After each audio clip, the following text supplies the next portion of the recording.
Every organization tells a story. The question is, does yours inspire people to bring their best?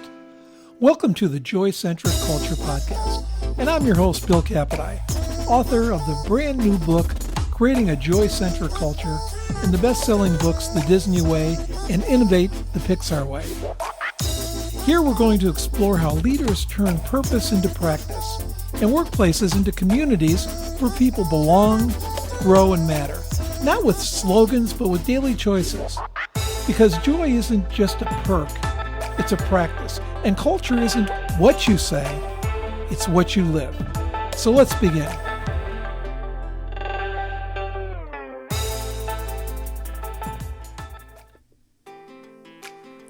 Welcome back to episode 2. Today we begin the first pillar of this journey, the dream, rediscovering your story or purpose at work. In episode 1, we introduced why joy matters. Today we're going to explore where it begins. Joy doesn't start with a strategy, it doesn't start with policy or metrics or performance goals. Joy starts with a purpose, with meaning, with a dream or a story. A dream is the spark, the ignition point, the emotional engine of a joy-centric culture. Without it, any organization may still function and exist, but it cannot inspire its people. Today, it's about rediscovering that story or purpose within ourselves, within our teams, and across the entire organization. Section 1, why the story is the seed of joy.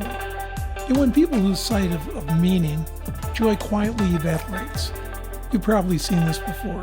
The employees who do just enough not to get fired, or the team that moves like gears or robots instead of human beings, or the leader more focused on compliance than contribution. It's not about laziness, it's not apathy, it's the absence of purpose or the story. People don't wake up in the morning hoping to be just average. They crave for significance. They want to know that their work matters. A joy-centric culture gives them just that, but only when the story is understood, shared, and lived. The story answers 3 essential questions. Number 1, who are we? Number 2, why do we exist? And number 3, what difference do we intend to make? Every great culture begins by answering these 3 clearly, repeatedly, and emotionally. Because when people understand the purpose or the why, they bring their best. Disney, the power of one dream. No one embodied this truth more than Walt Disney. He wasn't the first to draw cartoons, and he wasn't the first to animate film, but he was the first to dream, to see possibilities where others saw limitations. His dream wasn't to make movies. His dream was to create happiness. That one simple purpose shaped everything. The way films were written, how employees were treated, how guests were treated, and how decisions were made. And like his movies, Disney didn't build theme parks to make money. He built them to create magic. Profit was the byproduct of purpose, not the purpose itself.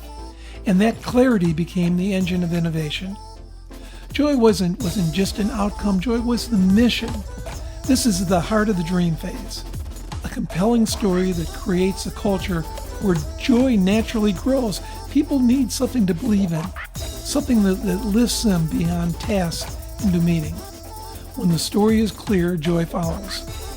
When the story or purpose is absent, joy withers. Section 3, the leader's first responsibility to clarify the dream. Leaders often assume that teams understand the purpose of the story, but research and experience has shown us that something very different happens. Most employees know what to do, far fewer know how it connects to something bigger. To build a joy-centric culture, leaders must do something simple yet transformational. Tell their story frequently, consistently, and emotionally. Not through posters or through corporate jargon, through stories, real human, tangible stories. Because purpose is not communicated through information, it's transferred through emotion. In the dream phase, the leader's role is to rekindle belief. Here's why we exist, here's who we serve, and here's why it matters. Joy begins the moment people can say, I'm part of something meaningful. Now let's talk about how to make it real. Section 4, the dream process. How to discover your story. Step 1, assemble the right team. A powerful story is never written in isolation. It emerges from shared reflection. I suggest 3 groups. Number 1, the steering team. The organization's senior leader and usually 3 to 5 of their direct reports. Their purpose is to monitor progress, model behaviors, and to keep the transformation aligned with the organizational goals.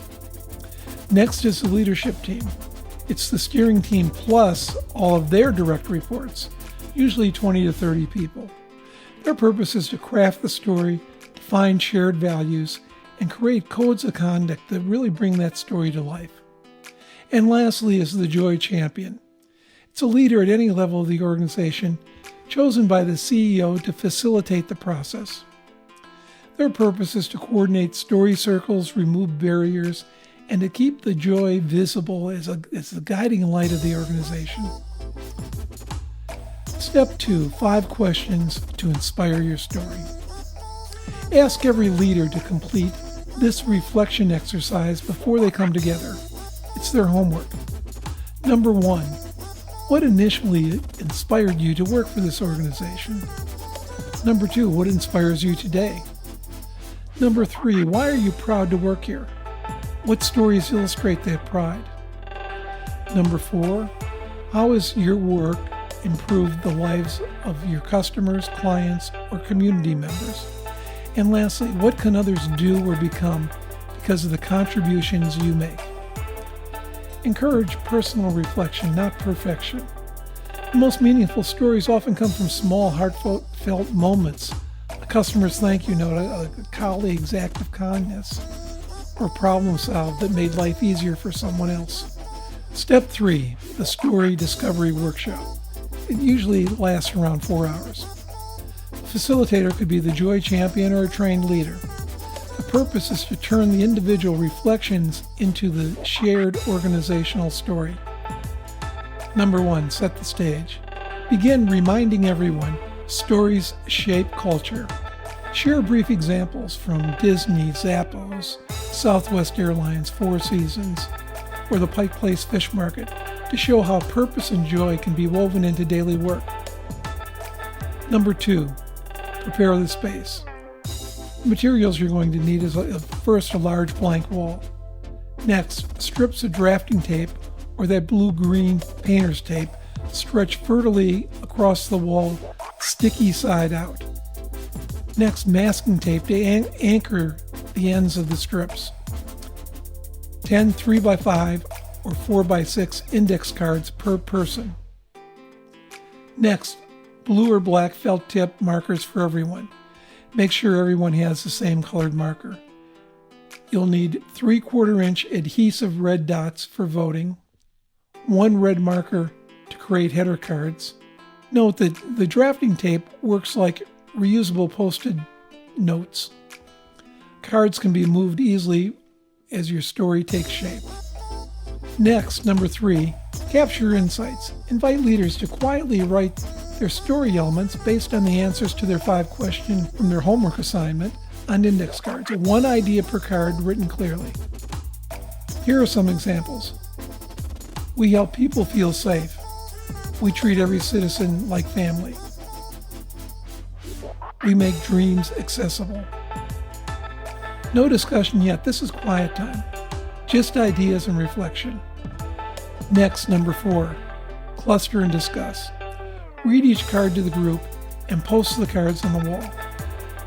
As a group, cluster similar ideas together. Talk about what themes are emerging. And listen not just to the words, but to the emotion. When someone's voice brightens or softens, that's where the true value lies.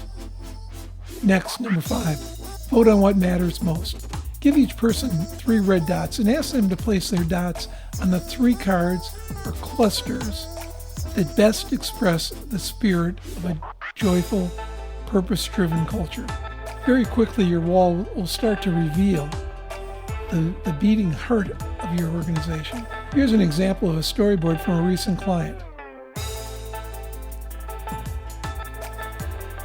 Number 6, craft the story. Choose a small writing team of 5 to 7 leaders. and their assignment is to use the highest voted ideas to draft your organization's story. Step 4 is using the simple template. Here's a template to guide the organization's writing team. Imagine an organization where, and you'd fill in the contribution from your organization, so that, and then you'd fill in the impact from what you do. Here's an example from our organization, Capodagli Consulting. Imagine an organization where employees are enabled to use good judgment to fulfill customer dreams, where respect and trust shape every interaction, where fun is encouraged for employees and customers alike, so that employees and customers experience a deep sense of fulfillment, joy, purpose, and pride, where together they build a community that celebrates the possibility of making a difference in people's lives, turning ordinary moments into extraordinary experiences, and realizing dreams together. Capodagli is dedicated to helping organizations realize this dream. You need to describe something aspirational yet attainable. Your dream state. Include contributions and impacts that touch both coworkers and customers. Step 5, make the story a daily habit. A story only transforms a culture when it's lived, not laminated. Tell it often. Begin meetings with a quick reminder how decisions connect to the story. Train to it.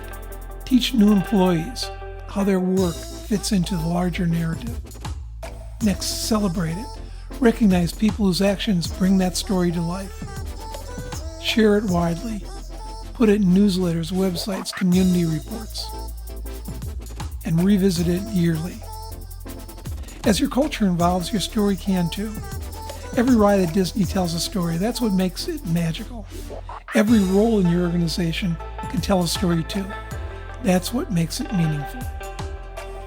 When your people see themselves as characters in a story that matters, their work transcends transactions.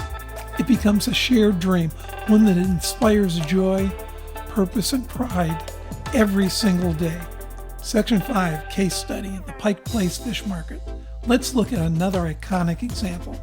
Pike Place Fish Market in Seattle. On the surface, it's just a fish store. Fish, ice, customers, seems simple. But if you're ever in Seattle, be sure to take in the show, or watch John Christensen's fish video, or read the book. They have become legendary, not because of their location or their product, but because of a dream, a story, to make people happy. They aren't selling seafood, they're selling joy. Fishmongers throw salmon through the air like confetti. Employees laugh, customers smile. Strangers become part of the performance. It's joyful, it's magical, story-driven, and performance followed.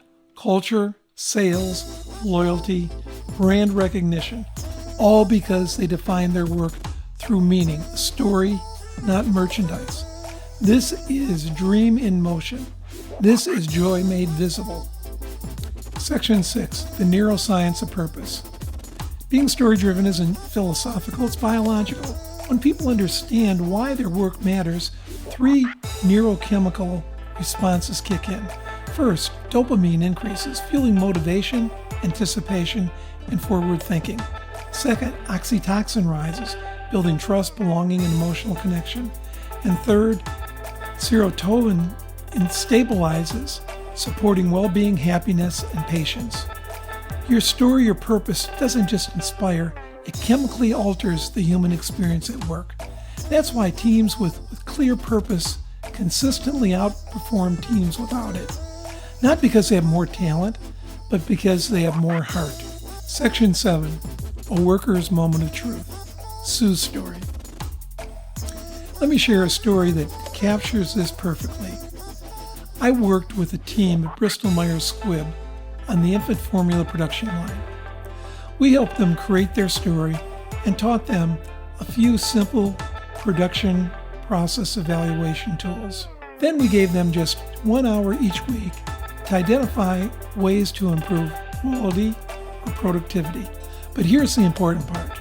They were trusted to make changes without management approval, of course within some broad limits. After 6 months, the results were pretty impressive, and the team presented their improvements to senior management. At the end of the presentation, one of the executives asked, "So how do you like being enabled to control your own process?" And before anyone else could answer, a woman named Sue raised her hand. She said, "I've always been proud to tell people I worked at Bristol-Myers Squibb, but when they asked me what I did, I used to change the subject." You see, Sue's job was to watch cans and bottles being filled all day, and if something ran out or jammed, she was there to fix it. But that didn't happen very often, so you can imagine how boring that was. But then she paused, smiled, and continued, and said, "But today when people ask me what I do, I tell them I'm part of a team that makes the finest quality infant formula at the most affordable price for mothers and babies around the world." The room fell silent. You could feel the emotion. Nothing about Sue's job had changed except 1 hour, once a week, a little trust, and the chance to make things better. She went from performing a monotonous task to being a vital part of a story that brings nourishment and care to families around the world. Sue didn't just find empowerment, she found joy. That's the power of your story. Section 8, the dream exercise, teams and leaders. If you're listening as a leader, here's your assignment this week. Within the next 7 days, schedule a 45-minute meeting with your team. In that session, ask them to reflect and share their answers to those 5 questions together. What initially inspired you to work for this organization? What inspires you today? Number 3, why are you proud to work here, and what stories illustrate that pride? Number 4, how has your work improved the lives of your customers, clients, or community members? And lastly, number 5, what can others do or become because of the contributions you make? No PowerPoints, no charts, just conversations. You'll feel the room lift. People will speak differently. Energy will rise because the story is oxygen.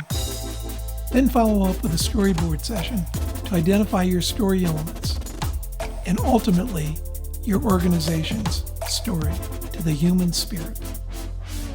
If you are not a team leader, what story would you write for your job? Discuss it with your coworkers and your leader. This is your chance to possibly spark new direction for your team or your organization.